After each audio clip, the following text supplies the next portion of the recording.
Graças a Deus por esta igreja e por mais essa oportunidade de estarmos juntos para estudar as Escrituras. Colossenses 3, no versículo 25 e, na sequência, capítulo 4, verso 1. Mas quem fizer agravo receberá agravo que fizer, pois não há acepção de pessoas.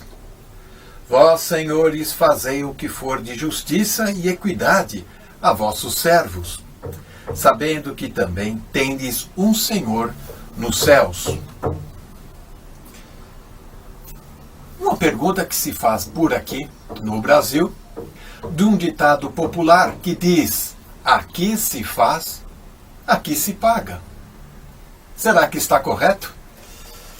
Evidentemente que o apóstolo Paulo, ele está aproveitando a oportunidade para enfatizar o senhorio do Senhor Jesus Cristo, um Deus justo, contra a falsa religião gnóstica que se infiltrava na igreja de Colossos. Estamos estudando isso desde o início da carta. E esta seita gnóstica ensinava que Jesus era uma emanação angelical, ou esse ensino espiritualista, espiritista, dizendo que Jesus seria um espírito luz, algo assim. Mas Paulo está enfatizando, nesta oportunidade que vem desde o verso 17 e 18, até nesta sequência, mostrar em relacionamentos de uns com os outros, dentro da família, no trabalho, que há um Senhor absoluto, o Senhor Jesus. O público destas palavras que acabamos de ler, no final de Colossenses 3:25 e agora para 4, verso 1, nitidamente há um público mais amplo. E o apóstolo Paulo, inspirado pelo Espírito Santo, já está estendendo ou chamando à conversa também os patrões, os senhorios. Ele estava admoestando os escravos e agora ele já está chamando os senhorios, os patrões, para participarem desta conversa de instrução, mostrando que há um Senhor no céu que a tudo vê e a tudo sabe. Mas alguém vai perguntar, mas como é que você pula do verso 3, do capítulo 3 para o 4, dentro de um mesmo contexto? Bom, quando Paulo, os escritores da Bíblia, como João, Mateus, Pedro, Moisés, Davi, ou mesmo os profetas, quando escreveram os escritos sagrados, não havia a preocupação de escrever capítulos e muito menos colocar versículos. Esta técnica de dividir as Sagradas Escrituras em capítulos e versos, versículos, aconteceu na Idade Média, um pouco antes, para ajudar a localizar o texto e a memorizar as passagens bíblicas. Tudo começou com Stéphane Langton, um professor de Paris que foi arcebispo em Cantuária, na Inglaterra. Isso no ano de 1220. Ele estabeleceu capítulos, dividiu a Bíblia em capítulos. Mais tarde, em 1480, um rabino por sobrenome Natan dividiu o Antigo Testamento já em capítulos, pelo Langton, em versículos. E mais para frente, em 1555, Robert Estienne dividiu assim em versos também o Novo Testamento, estabelecendo versos e versículos. Porém, nenhum deles obedecendo o contexto, apenas a divisão para memorização e localização das passagens. Portanto, o capítulo 4, verso 1, pertence ao versículo anterior, ao contexto anterior. Se existe no verso 24 uma grande promessa de recompensa, de galardão, de herança, o verso 25 é um contrapeso ameaçador, dizendo que quem fizer agravo receberá agravo. Segunda carta de Pedro, capítulo 2, verso 13. Recebendo o galardão da injustiça, pois que tais homens têm prazer nos deleites cotidianos. Manchas são eles, máculas, deleitando-se em seus enganos, quando se banqueteiam convosco. Estes vão receber o galardão da injustiça, diz 2 Pedro 2,13. Paulo lhe enfatiza grandemente o senhorio de Jesus Cristo, o Senhor do universo. E Colossenses 1,17 já diz que por ele e para ele foram criadas todas as coisas. Hebreus capítulo 1, verso 3 diz que sustenta pela sua palavra do poder todo o universo. E não só o universo físico, mas também o universo moral. E aí fica fácil entendermos que Deus fixou normas, regras, leis morais inflexíveis. O que acontece de errado, a injustiça receberá a injustiça, receberá a paga daquele erro. O verso 25, ele termina dizendo que não há acepção de pessoas. Se não há acepção de pessoas, vamos traduzir melhor para favoritismo. O Senhor Deus não vai favorecer aqueles que são seus, aqueles que foram convertidos, os salvos. Você não tem nenhum privilégio e nenhuma licença para agir mal, com outras intenções, para prejudicar, para retaliar. O Senhor exige bondade, justiça, retidão. E quem sair da linha vai receber o agravo que fizer. Efésios no capítulo 6, verso 9. E vós, senhores, fazei o mesmo com eles, deixando as ameaças, sabendo que também há um Senhor deles e vosso que está nos céus, e que para com ele não há acepção de pessoas. Efésios 6, 9.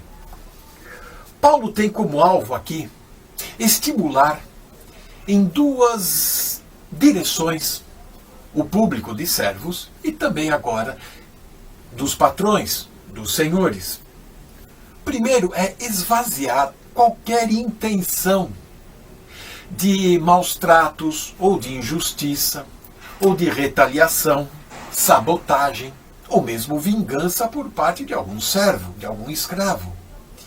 E Paulo fazia muito bem isso, alertando para que o próprio Deus daria paga a qualquer mal que fosse intentado, seja o escravo com o Senhor, seja o patrão, o Senhor, com os escravos, o Senhor daria a paga destas ações. E a segunda direção que o apóstolo quer mostrar, exatamente criar temor no coração de ambos, tanto de servos como dos patrões. E esse temor, dizendo que há um Senhor temível, justo, um Deus reto, não é só aquele Deus de amor, aquele Deus que perdoa, mas é um Deus justo, juiz.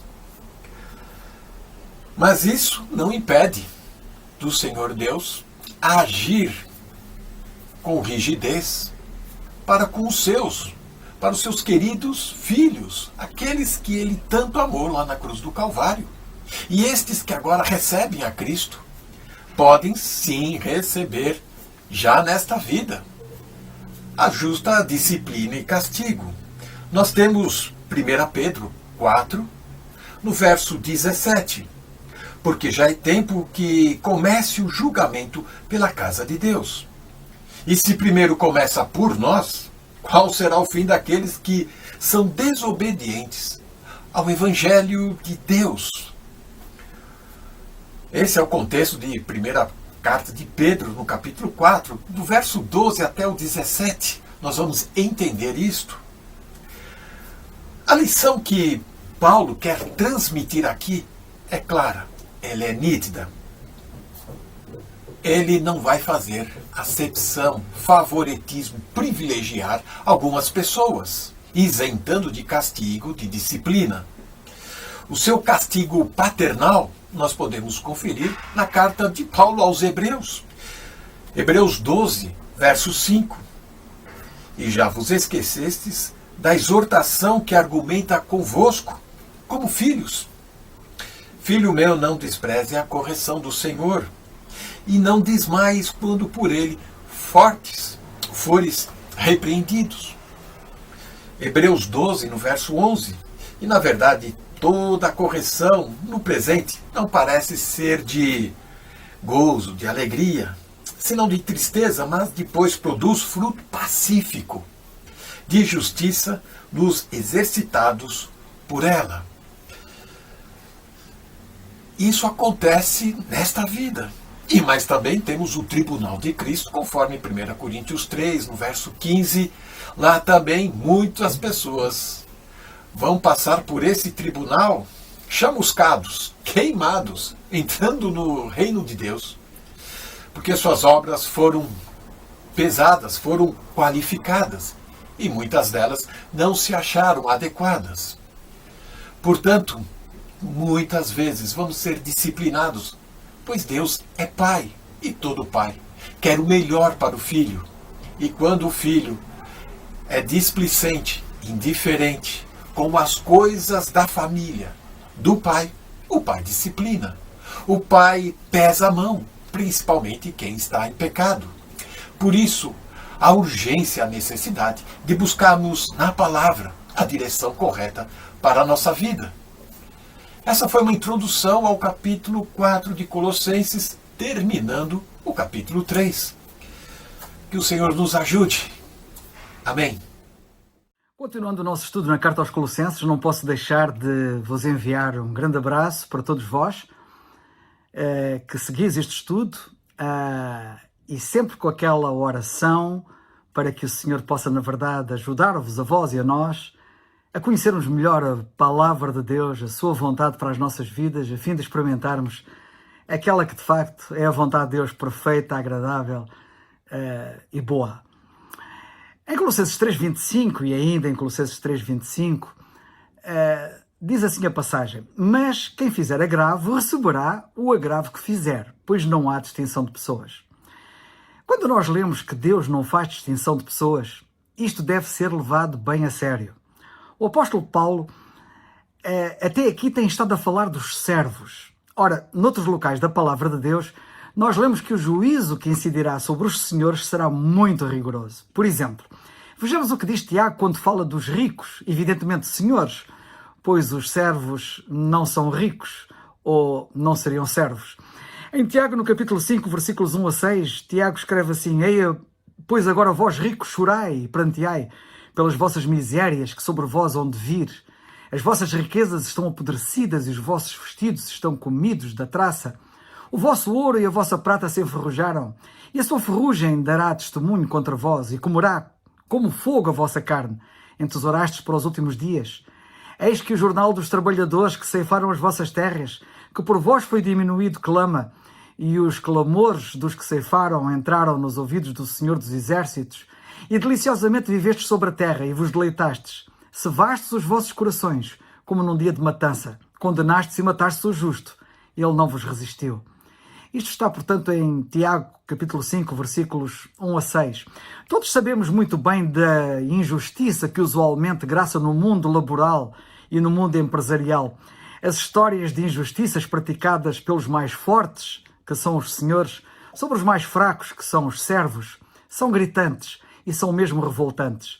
Paulo sabia disso, sabia do sentimento generalizado das pessoas a este respeito, como nós próprios também sabemos.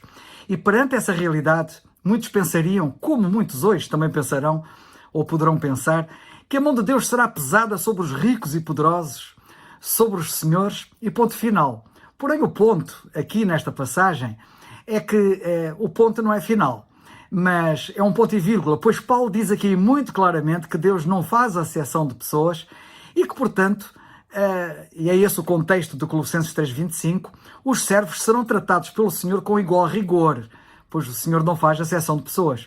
Pois Deus não faz, de facto, distinção entre as pessoas, entre ricos e pobres, ou entre senhores e servos. Ou seja, todos nós, independentemente da nossa posição social, seremos escrutinados pelo Senhor um dia. Tenhamos, pois, cuidado como vivemos, pois todos teremos que prestar contas a Deus como crentes no Tribunal de Cristo, como temos vindo a ver neste estudo. Já disso falei anteriormente. Será muito importante para uns e para outros, para senhores e servos, olhar para a referência e exemplo que o próprio Deus deve ser para ambos. Ele deve ser o modelo dos senhores, pois ele é Senhor, Senhor dos senhores. E deve ser o modelo dos servos, pois é o servo exemplo, o servo exímio por excelência. Se ambos olharem para estes seus exemplos que o Senhor é, serão os melhores patrões e chefes, e serão certamente os melhores empregados e servos. O meu desafio é, vamos a isso? Vamos ser os melhores patrões e chefes e vamos ser os melhores servos e empregados? Sim, Deus não faz distinção ou exceção de pessoas. E, note-se bem, em todas as esferas, Ele não faz exceção de pessoas. Entre servos e senhores, como temos estado a ver, mas também entre maridos e mulheres. E não nos esqueçamos que esse também é tema aqui nos versículos 18 e 19, que nós já analisamos. Quando nós lemos, vós mulheres estáis sujeitas aos vossos próprios maridos, como convém ao Senhor ou no Senhor. Vós maridos amai as vossas mulheres e não vos irriteis contra elas.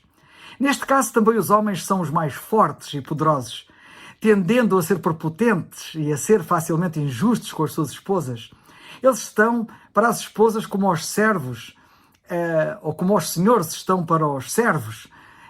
Também sabemos da esmagadora maioria de casos de injustiça praticados por homens sobre mulheres, e sabemos quão rigoroso será o Senhor sobre eles devido à sua injustiça. Mas convém que as mulheres não se esqueçam aqui que o Senhor será igualmente rigoroso com elas, pois Ele não faz distinção de pessoas entre maridos e mulheres. E a pergunta que se impõe é, tu mulher, como vives tu?